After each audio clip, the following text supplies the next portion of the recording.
Time now for this week's Goofy Award. You know, one of the takeaways from the U.S. election is that for all the talk of diversity, there certainly isn't very much tolerance of alternative ideas. The case in point, and I think it's a frightening one, is on university campuses. When universities announce things like diversity hiring plans, as Ivy League schools like Yale and Brown had earlier this year, they're not talking about diversity in terms of worldview or political leanings.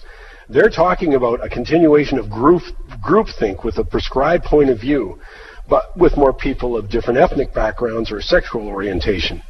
According to the Higher Education Research Institute, only 12% of university faculty identify as politically right of center. And those, the majority, are in engineering professional disciplines. Only 5% of professors in humanities and social science departments identify as right of center. That is not good for education, not good for society, and not good for democracy. So maybe, though, the overreaction on campuses to a Trump victory is not a big surprise. I mean, lots of stories about professors ranting, changing their course titles to something like How Satan Became President and the like. But the over-the-top goofy reaction was the creation of more safe spaces. Now, this is thanks to Glenn Harlan Reynolds, who reported this in the USA Today.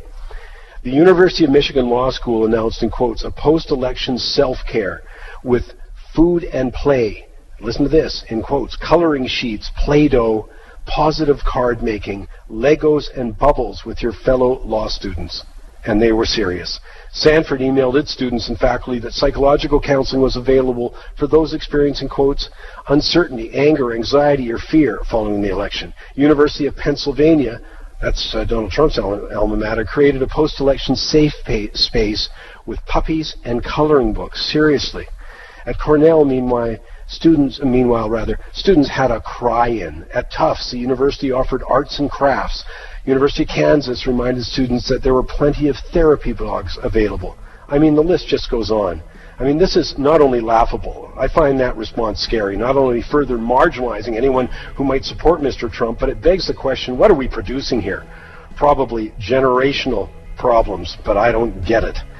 My thanks again to Glenn Harlan Reynolds for bringing that to our attention in USA.